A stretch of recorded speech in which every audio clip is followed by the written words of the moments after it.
Hi there, this is Frankie for Devon Live. We are currently live at Exeter Cathedral, where the autumn market is back on for the first time since COVID.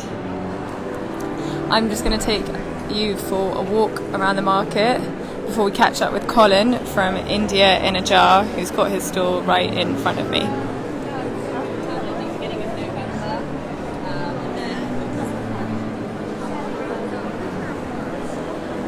There's been quite a big queue to get in here this morning. People obviously have really wanted to come back. Look at the line we've got here. The event is free, but you can get a ticket in advance regardless. They are checking tickets at the door, but it's just to ensure that the event doesn't go over a certain capacity.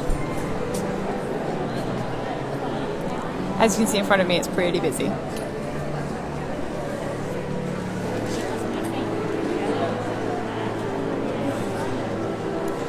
So we're just going to go for a walk around the market and then catch up with Colin from India in a Jar, who's got a range of really funky Indian food products.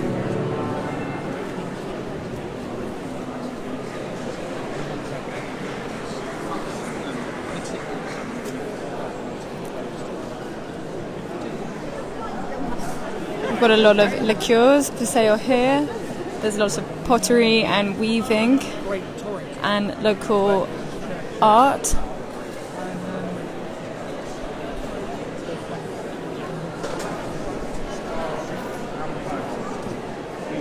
We've got the leather genie here.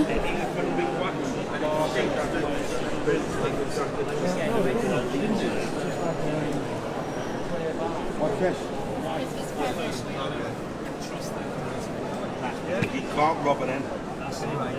It does motorcycle levels as well. Some local ceramics over here.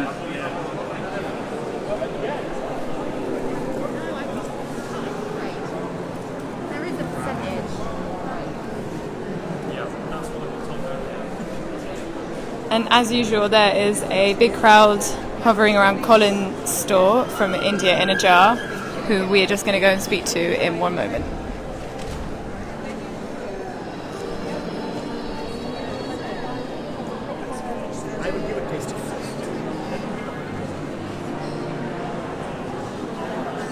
Lots of people interested in his store.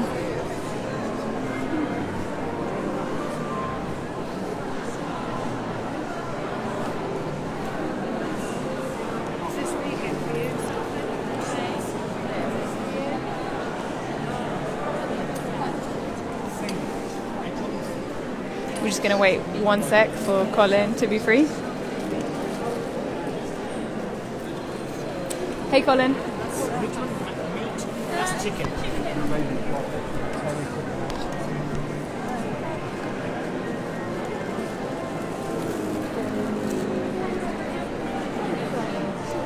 It's a really incredible location for something like this to happen.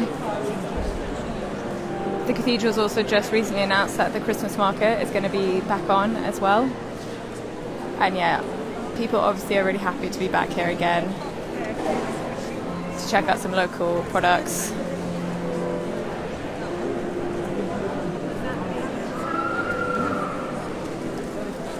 There's some really unique things being sold here today. I wouldn't say one stall is similar to any other. A lot of paintwork, a lot of silverwork, a lot of art. It's definitely worth checking out for yourselves. Looks like Colin is pretty busy, so I'm going to speak with somebody else and then come back to him.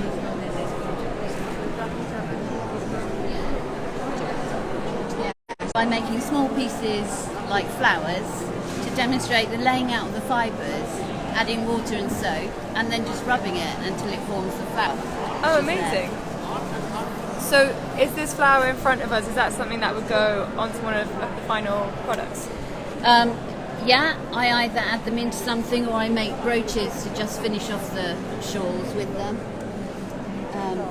Or little beads and things just to finish them off. Yeah. Yeah, it's really beautiful. And how's the market been for you so far? Well, I've only just come back this year. Last year, of course, everything was cancelled. and this year we started in September. So it's been a bit of a funny year. People are still, I think, a bit nervous about coming out, but it's lovely to be here in these fabulous surroundings with all these great stalls. Do you usually sell your things in pop-up markets, or do you have a kind of permanent headquarters somewhere? I work from home, so I sell online, and then I just do 2 or 3 big fairs a year. So have you kind of missed that person-to-person contact that comes with being in a marketplace like this? Yes, very much, because you find there's a little community when you come out, and it's not just about selling, it's about talking to people and explaining what you do, because, you know, felting's a bit of a dying art. So if you can get the message out, that's nearly as important as being commercially viable. So yeah, of course, definitely. That's a really interesting line, that felting is a dying art, but it's places like this which are kind of keeping it going, I guess. yeah, absolutely. And there's a big felting community in Devon and the southwest, and that helps. And with, you know, you can do workshops and all sorts of things. Yeah. Okay, great. Thank you so much for speaking with us. Thank you. I really appreciate that. It's really odd doing that. Great. You know, thank you. You were great. Well done. Hey, Colin from India in a jar. Hello, How nice are to you? meet you again. I'm fantastic. I'm brilliant. It's busy, busy, busy. Yeah. How is it being back in the market after missing last year? I feel superb. We've been missing all this for the past year and a half, and I'm really excited to be among the crowd, giving out tasters to people, getting their feedbacks, and the pent-up demand is also helping the business. So I'm loving it. Yeah, it looks like you are, and it looks like people are loving your store as well. Can you tell us a bit about some of the stuff that you're selling? Oh yes, we do something for everyone. Sweet relishes, medium relishes, spicy relishes, volcanic relishes. Cooking paste, we do mild, medium, hot and volcanic. All my cooking paste and powders comes with cooking videos on YouTube. My intention is to make cooking fun and easy for everyone. Easy peasy lemon squeezy Indian cooking. And isn't there also like a health side to some of the products that you're selling? We do some concoctions which have been used in India for centuries. For example, the fresh root of turmeric combined with black pepper and coconut oil is one of my top sellers. And the ginger and tamarind, the garlic with Kashmiri chilies, they all have remedial qualities according to Ayurvedic medicine, which is one of the oldest in the world. So basically it says you are what you eat. Ginger, garlic, turmeric, all prices shooting up. The only thing that's growing down is the cucumber.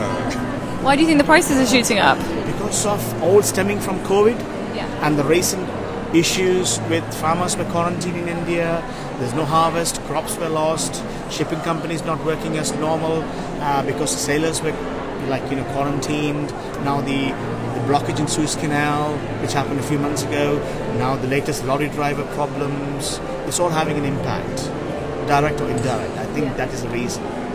And do you have a headquarters for your business normally, or do you normally rely on marketplaces like this to sell? This kind of markets and events are our bread and butter. For a small trader like me, this is a venue for us to display our produce, and we also do online because of during COVID. We had to start a website and we're doing very good online, but I prefer people when they taste from me directly, they speak to me, give me a feedback, which I use the feedback to help in various ways, improving the product and etc. etc. Yes, it's better, yes. Okay, well thanks so much, Colin from India in a jar. Thank you very much. It was really nice to speak with you. Alright, we're going to go for one more walk around the traders, so anyone who can't make it down here today gets a chance to see what is going on, and then we will be signing off. So we've got a collection of felt scarves here.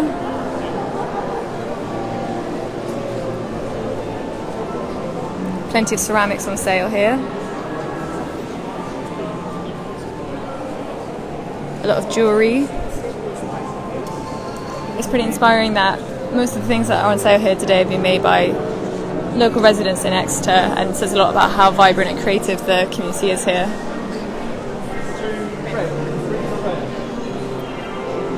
More ceramics.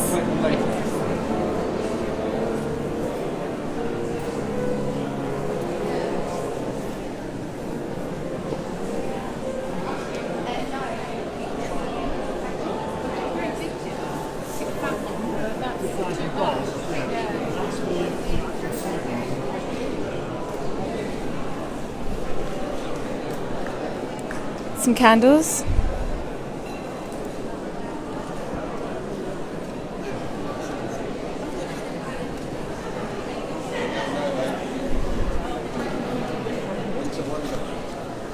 Some artisan chocolates.